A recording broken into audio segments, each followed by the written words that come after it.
Bismillahirrahmanirrahim. Assalamualaikum warahmatullahi wabarakatuh.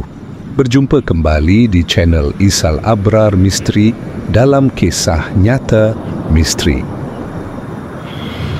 Sebelum saya melanjutkan cerita kali ini, tak lupa saya ucapkan banyak terima kasih atas dukungan teman-teman semua, baik berupa like, komen dan subscribe.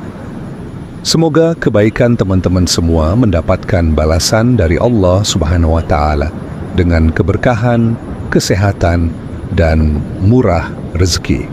Amin ya Rabbal Alamin.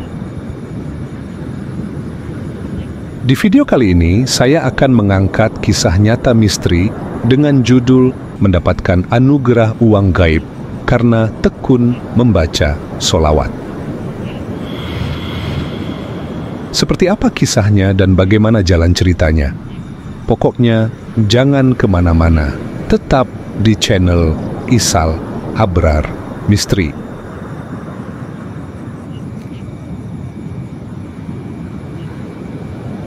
Kisah nyata ini terjadi di selatan kota Yogyakarta. Latar waktu kejadian berada pada tahun 2010. Narasumber kita kali ini kita sebut saja namanya Pak Kasman. Tentu saja ini hanya nama samaran. Pak Kasman ini merupakan salah satu tamu ayah saya. Beliau adalah pribadi yang pemberani, pantang menyerah, dan sangat paham akan dunia supranatural. Meskipun usianya sudah tidak muda lagi, tetapi beliau memiliki semangat yang sangat tinggi.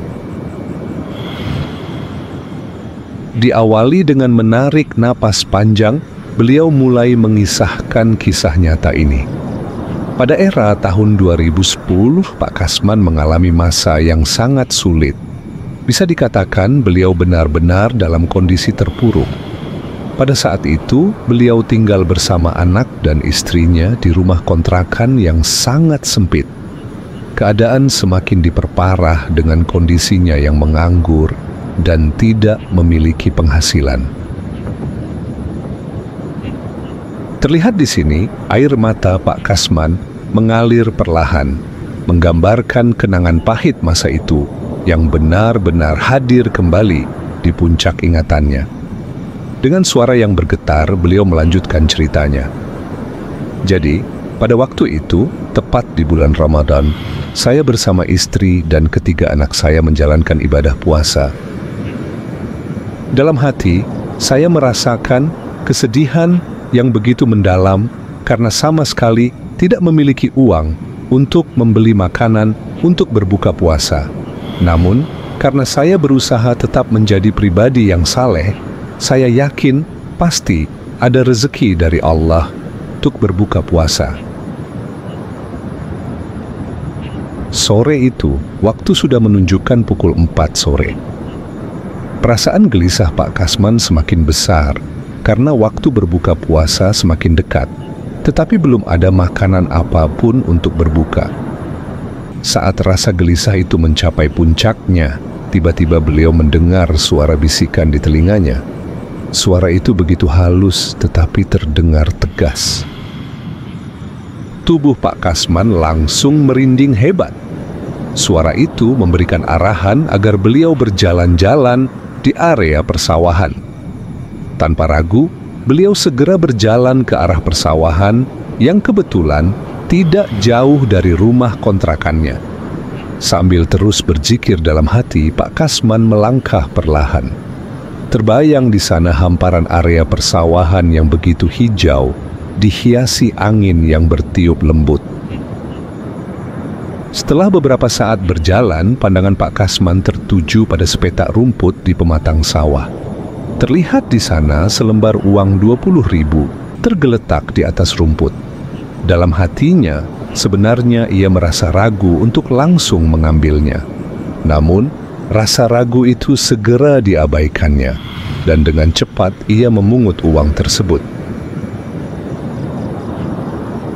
Saat uang tersebut tersentuh tangan, hawa dingin dan sejuk terasa merayap masuk ke tubuh. Sekilas, bayangan putih berkelebat dengan sangat cepat.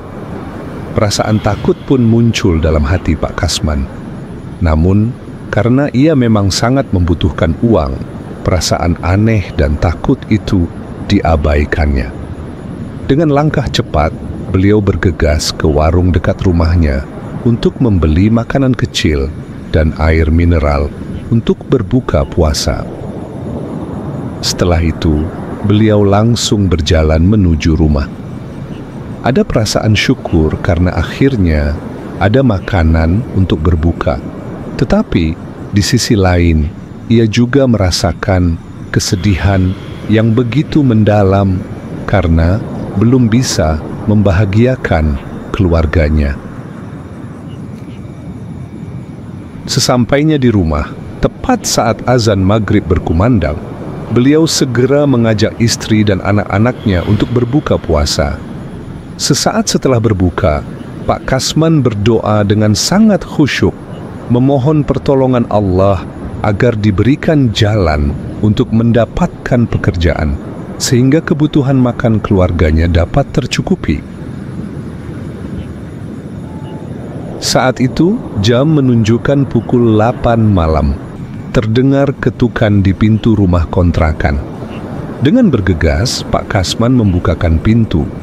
Di depan rumah terlihat seorang pemuda yang merupakan teman dari anak Pak Kasman.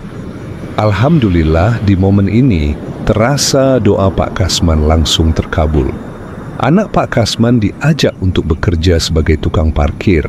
Tentu saja tawaran ini diterima dengan senang hati.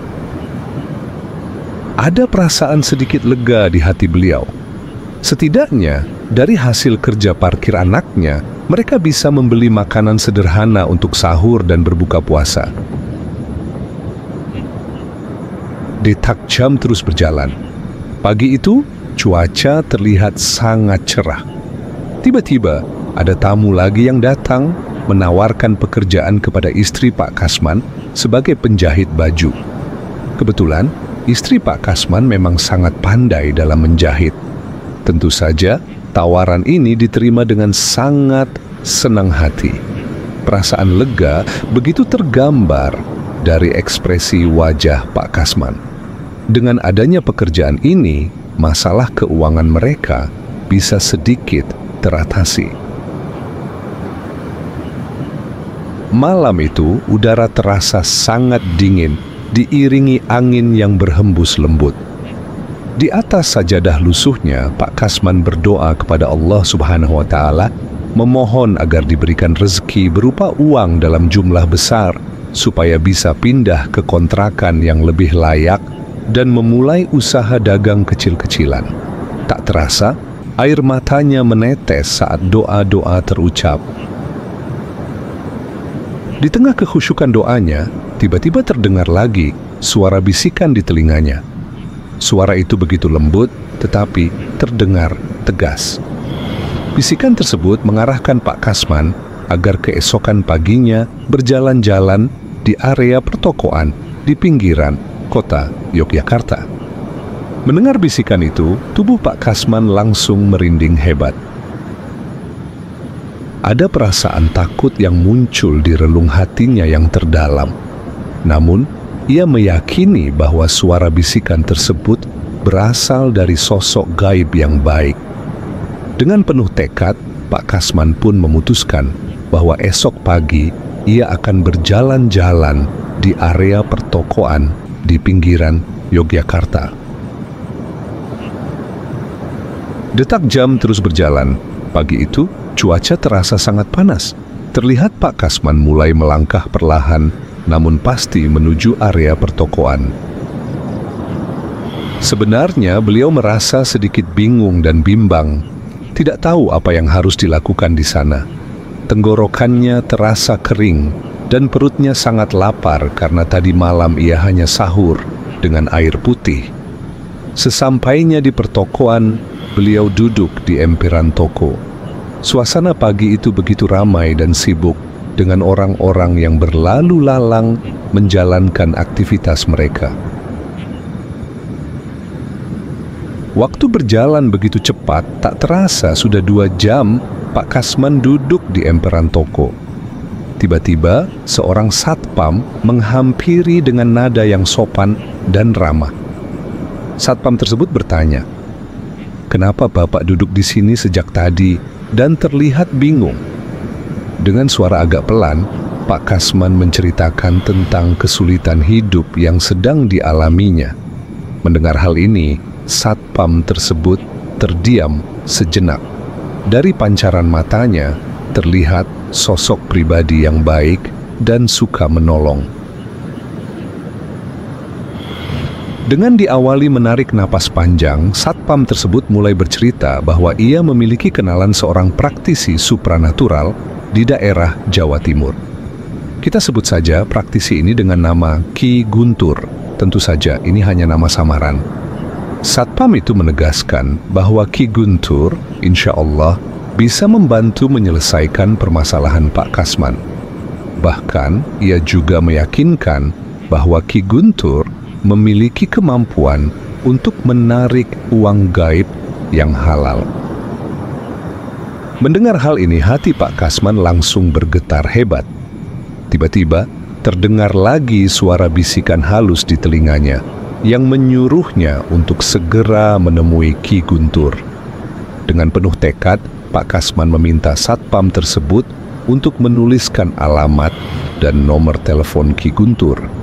Dalam hatinya, ia berjanji akan segera mendatangi kediaman Ki Guntur di Jawa Timur. Waktu terus berjalan.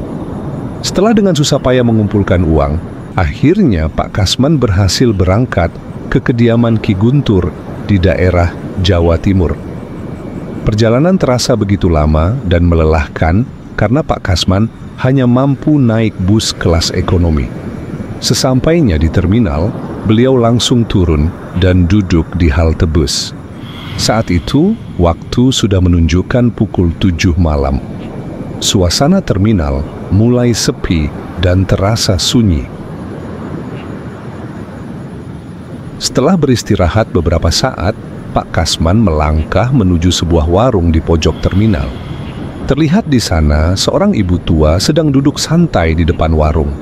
Dengan nada sopan, Pak Kasman bertanya kepada ibu penjaga warung tersebut mengenai alamat dan arah menuju rumah Ki Guntur. Alangkah terkejutnya Pak Kasman ketika mengetahui bahwa rumah Ki Guntur masih berjarak sekitar 10 km dari terminal. Untuk sampai ke sana, ia harus naik ojek karena jalan menuju rumah Ki Guntur merupakan jalan pedesaan yang melewati area persawahan yang sangat luas. Namun, karena uangnya sangat terbatas, Pak Kasman bertekad untuk berjalan kaki saja menuju rumah Ki Guntur. Malam itu, suasana begitu sepi dan mencekam. Jalan di area persawahan terasa gelap dan sunyi, hanya diiringi suara burung hantu dan jangkrik yang semakin menambah kesan menyeramkan. Kaki Pak Kasman terasa berat dan letih karena sejak tadi ia belum makan, hanya bertahan dengan minum air putih. Setapak demi setapak, ia terus berjalan menelusuri jalan kampung yang membelah area persawahan. Tiba-tiba, dalam pandangannya, samar-samar terlihat sosok berwarna putih berdiri di pinggiran sawah. Seketika, aroma busuk seperti bangkai menyergap hidungnya. Dengan penuh waspada, ia mencoba mengamati sosok putih tersebut. Alangkah terkejutnya Pak Kasman ketika menyadari bahwa sosok itu adalah pocong bermata merah. Sosok menyeramkan itu menatapnya dengan tajam. Seketika, nyali Pak Kasman hampir runtuh.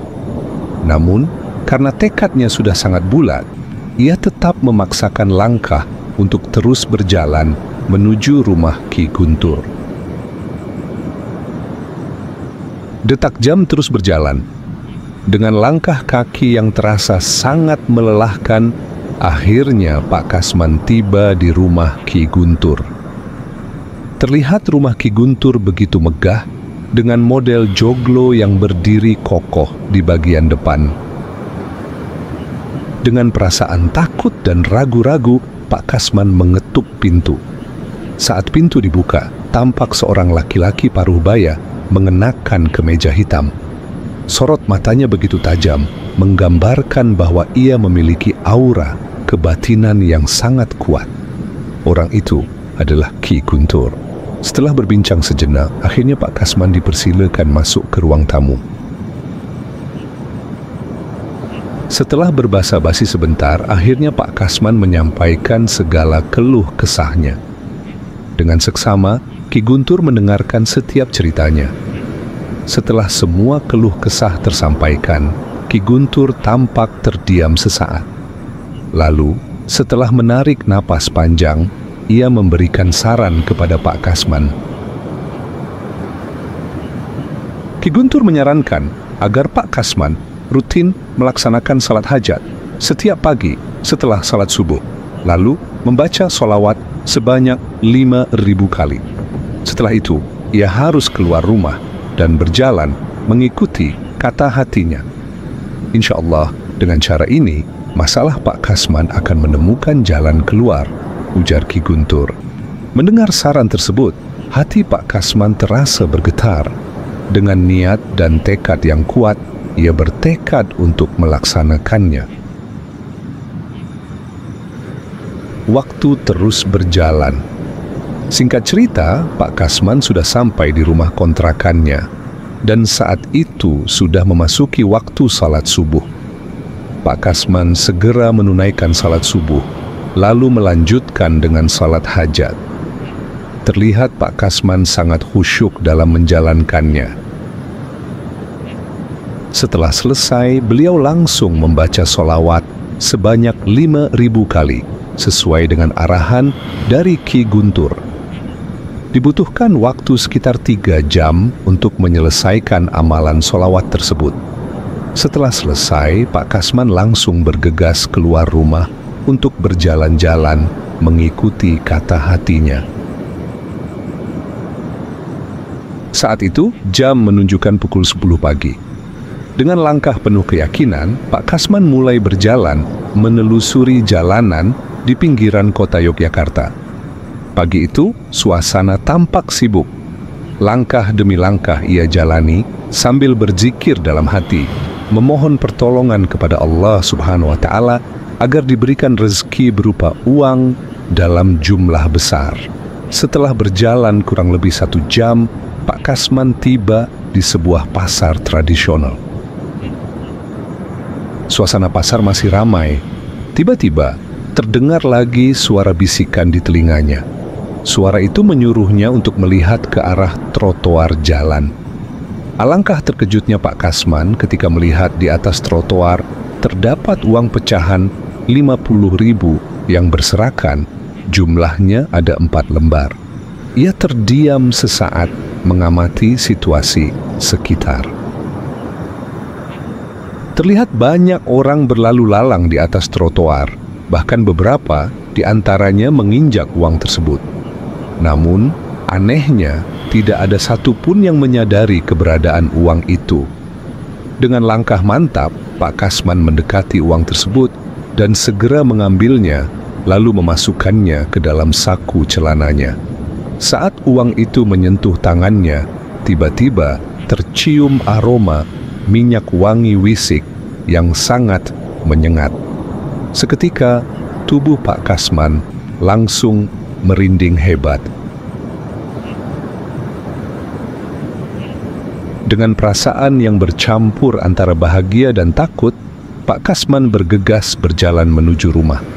Sesampainya di rumah, uang tersebut dimasukkan ke dalam kotak kayu sederhana dan ditutup rapat. Hari-hari pun terus berlalu. Setiap pagi, Pak Kasman selalu menunaikan salat hajat dan membaca sholawat sebanyak 5.000 kali. Setelah itu, ia kembali berjalan-jalan mengikuti kata hatinya. Ajaibnya, setiap kali berjalan-jalan, Pak Kasman selalu menemukan uang di pinggir jalan. Jumlahnya pun bervariasi, terkadang banyak, terkadang sedikit. Seperti biasanya, setiap kali sampai di rumah, uang yang ditemukan di jalan langsung dimasukkan ke dalam kotak kayu dan ditutup rapat. Waktu terus berlalu, tak terasa Pak Kasman sudah melakukan ritual ini selama 3 bulan lamanya. Setiap jalan-jalan pagi, beliau selalu menemukan uang. Pagi itu, saat berjalan-jalan, Pak Kasman bertemu dengan temannya yang memiliki usaha kafe di dekat kampus ternama di pinggiran Yogyakarta. Teman Pak Kasman ini menawarkan usaha kafenya untuk dioperkan kontraknya dengan harga yang lumayan besar. Sebenarnya, Pak Kasman sangat berminat, tetapi beliau paham akan kondisi keuangannya yang belum memungkinkan. Namun, tiba-tiba Pak Kasman teringat akan uang temuan yang dikumpulkannya setiap hari dan disimpan di dalam kotak kayu. Lalu, dengan membaca bismillah, Pak Kasman meminta waktu kepada temannya untuk berusaha mencari uang agar bisa mengoper kontrak usaha kafe milik temannya tersebut. Setelah pembicaraan singkat ini, Pak Kasman segera bergegas pulang. Sesampainya di rumah kontrakan, Pak Kasman langsung bergegas ke dalam kamar, tempat ia menyimpan uang temuannya di dalam kotak kayu. Dengan membaca bismillah terlebih dahulu, ia membuka kotak kayu tersebut. Alangkah terkejutnya Pak Kasman ketika melihat isi kotak itu penuh sesak dengan uang. Padahal, ia ingat betul bahwa kemarin pagi saat memasukkan uang ke dalam kotak, jumlahnya tidak terlalu banyak dan tidak sampai memenuhi kotak kayu. Namun, pagi itu, kotak kayu tersebut benar-benar penuh dengan uang. Dengan badan gemetar, Pak Kasman mulai menghitung uang yang ada di dalam kotak kayu. Ajaibnya, jumlah uang tersebut sudah lebih dari cukup untuk membayar biaya oper kontrak kafe. Bahkan, masih tersisa banyak. Singkat cerita, Pak Kasman akhirnya berhasil mengambil alih kontrak kafe milik temannya dan mulai menekuni usaha tersebut. Yang lebih menakjubkan, kafenya berkembang pesat dan selalu ramai pengunjung. Hal ini membuat kehidupan Pak Kasman berubah drastis dari seseorang yang sangat kekurangan menjadi orang yang berkecukupan. Pak Kasman pun sangat bersyukur kepada Allah Subhanahu wa Ta'ala dan tetap konsisten membaca selawat setiap pagi. Dan kisah ini pun berakhir.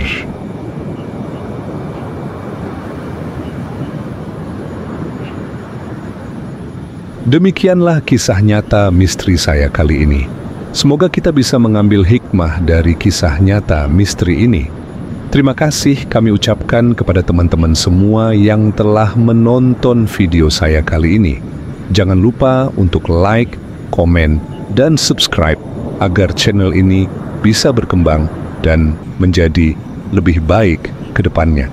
Sampai jumpa kembali di kisah nyata misteri lainnya minggu depan. Dari saya cukup sekian. Wabillahi taufiq wal hidayah. Wassalamualaikum warahmatullahi wabarakatuh.